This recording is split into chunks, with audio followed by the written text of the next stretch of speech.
It's not going to be peaceful.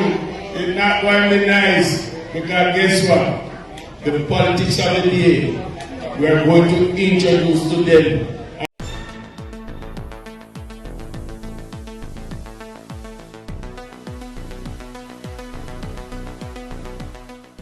Bless up my people. Welcome back to the channel. Welcome back to another video. And so in this one, my people, we're seeing where Prime Minister Andrew Holness was at a Jamaica Labour Party's, conference, so to speak. And he had a few words to say, and a whole heap of you might not want to hear what he has to say. But my people are them of the public purse, or them of the government of the day.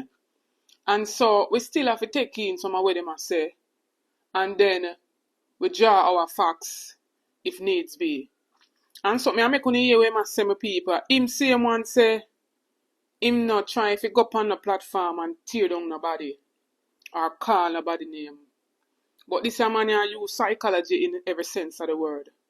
But me I make on hear what him say and then me drop my 2 cents. But before me make on hear what I say, like, share and subscribe to the channel, please and thanks. Now tell me, which rich man, which Tapanaris man was the recipient, the beneficiary of the greatest transfer of wealth from the poor to the rich in this country? You tell me who.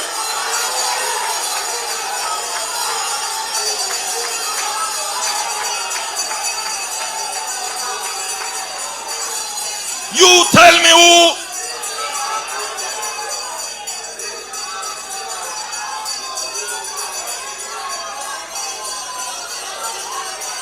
I have so much things to say.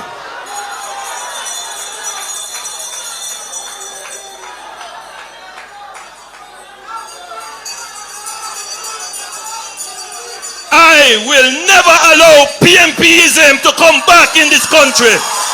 And one person come to my mind, my people.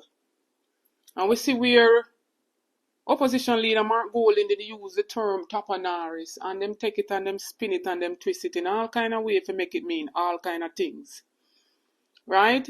So right there and then, my people, we know say the opposition leader him attack. And a long time them have the talk to say Peter Bunting and Mark Golding got rich after the whole FINSAC. Right? And we hear Rastanaiman say nobody will get bailout from the People's National Party side, not in a parliament currently. Right? But my people, shout out to D. Anthony. Because I do my little research and then when I go rock back and search around to, I see other people I say the same thing.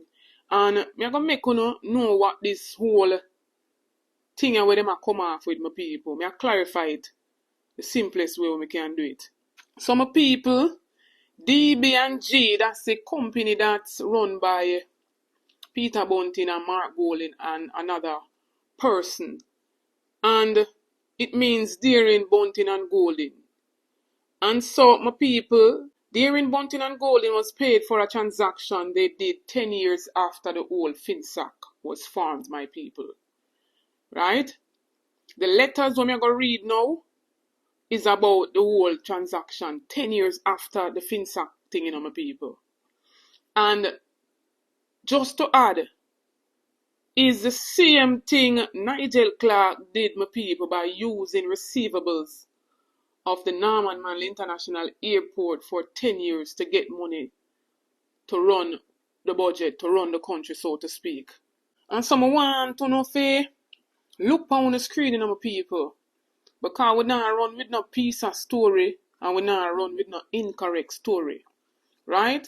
So this letter dated September 5th, 2005, and it says in the reference letter, it was indicated that in March of this year, the ministry sold to DBG certain receivables amounting to US $29 million connected to the government of Jamaica's portion of the proceeds of the FINSAC bad debt portfolio sold to Jamaica Redevelopment Fund.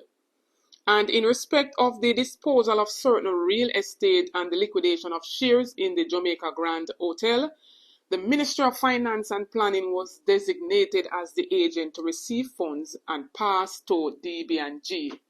The sale agreement provided DBG with full recourse to the government of Jamaica for the payment. As it turned out, there was a delay in the receipt of those proceeds and there was a shortfall by 20 million US dollars. So them only got 9 million at that time, people. This shortfall was made good through the provision of resources, the government of Jamaica. And so it was in 2008, my people, coming from 2005, that they gave them the other $20 million. It says receivable sold. So this was a basically transaction of business, my people, after the whole FINSAC was created in 1997. So I want to know where them come with the offer and the piece of story them. If you don't want, if you say the full truth, release the full report. Don't redact, don't take out nothing out of it. Send on the full report from the Jamaican people, so we can sift through and read through it for ourselves. And stop going around talking about you know throw wood upon the body or you know tear down the body so you can rise and elevate. And says who make the country return back to PNP? Are the people them vote count? Not your word amount. The people them has to go out and vote. And if the people them vote in good favor of the PNP, you cannot stop that. And some people want to read all of them things for yourself and see where them come with a be propaganda. Now I want to listen to the MP, also the Deputy House Speaker, Heroy Clark, at one of their conference down there in Central St. James. And People's National Party opposition spokesperson Janice Allen is running against him for the general election, my people. And I want to listen to a clip in his speech and tell me what you think about it. I'm not going to comment on it, I want to hear from all of my people. We have news to them. It's not going to be peaceful. It's not going to be nice. Because guess what? The politics of the day, we are going to introduce to them, as the mayor said, to one of the biggest political beating that they've ever get. And I mean tell them so they can't stay at Granville where they come from. This is the very same man that was basically spreading some lies on Mark Golding and his wife, so to speak. And we see the facts for ourselves for people. We had copies of Sandra Golding, which is opposition leader Mark Golding's wife, and we saw her age and saw that she's actually 4 years older than Mark Golding. So him need to go and go sit down and prepare for him lawsuit with Mark Golding and swing across him head. This is Senator Janice Allen, the People's National Party candidate for St. James Central. I want to address recent remarks made by MP Heroy Clark on Sunday, October 27, where he declared that the upcoming election, in his words,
whole saga with the little girl with the scoliosis who didn't get to do her surgery because of lack of AC at the Bustamante Hospital for Children.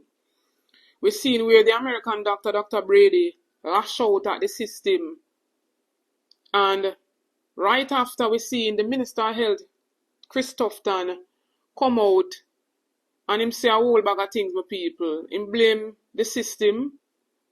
He says it's not money issue. And him, at one point, him a blame Geddes, said them fire Geddes.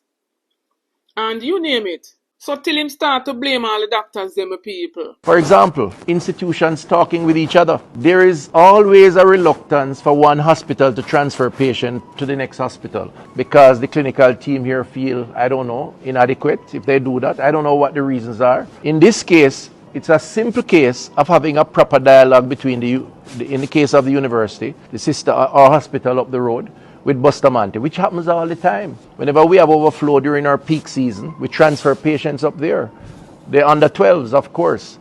We remove the fees. We have a case like this. It's for the team to sit down and say, okay, since you said this surgery might last 8 hours and the AC may not provide the full support as it is doing for those that go 2 and 3 hours because they're doing surgery there now as we speak. Why don't we engage UE and see whether or not we can make this happen? And we seen the Jamaica medical doctors run out upon him and said them now been no scapegoat. They're not taking any blame for the healthcare system and the issues affecting the healthcare sector. And also we seen an orthopedic surgeon at the Bustamante Hospital for Children going out speaking to the TVJ News. According to Dr. Blake, that's not the case. He referred us to a plan put in place back in April to fix the AC units in all operating rooms. He said if that plan was allowed to go ahead, problems with the AC units would be non-existent. And that plan was to have been funded by the Chase Fund. The administration of the hospital was well involved in this, and when they sent to the ministry to get permission was denied. And the minister needs to also address the reasons why the permission was denied to go ahead with the plans earlier this year to fix the hospital. And it's because of this denial that's part of the major reason why we don't have any operating theatre functioning properly at the Children's Hospital at this time. As it relates to suggestions that patients can do operations at the university hospitals of the West Indies, Dr. Blake says it's easier said than done. In fact, one of our patients who were on the list for the mission was in fact sent to the university hospital in an attempt to try and get her done through the hospital. She returned to us when she got an invoice for $1 million. All right, we were told that the invoice would probably have been waived, but when the mother faced with an invoice like that, she didn't want to go through all the problems to get the invoice waived, so she came back down to Bustamante Hospital. Dr. Blake says for months now, he has had to be cancelling major surgeries because of problems with the hospital's AC unit. Now we see Tufton run out again, my people. Said that he did not lay blame at the feet of doctors for any missteps at the Bustamante Hospital for Children. I don't know how doctors are getting upset because I never accused doctors of anything. My comments at no point were aimed at the doctors, whether it is the Jamaica Medical Doctors Association and its members or otherwise. He also added that his remarks were about the administration of the resources. Some people want to go back and listen to the clipping when we play before with Tufton, and uno be the judge of that. Listen how the man attack. So him no want to take no blame for nothing at all. You are the health minister. You for the on top of things. You feel move around the island on a weekly basis so that you can stay on top of things. American doctors come and say poor infrastructure. These are the things that's going to happen when you have one hospital refurbishing, costing the taxpayers 22.8 billion. So you have other institutions, other health facilities getting deprived. Remember, the doctor even said that it's not only Bustamante Hospital for Children that face this, whole heap of other health facilities. So my people, as me say, we have to go vote and vote for what we really want. We want a healthcare system where if nothing do we or with children, them or any family member, we can get easy access and get good healthcare. Him same one at one point so the people them now get value for money. But my people, wanna be the judge of all of this. Tell me what you think. Like, share, and subscribe to the channel. Big up to all subscribers, new and returning. Stay tuned for more videos. Stay tuned for more updates. Give this video at least 3,000 likes for people. Big up on yourself.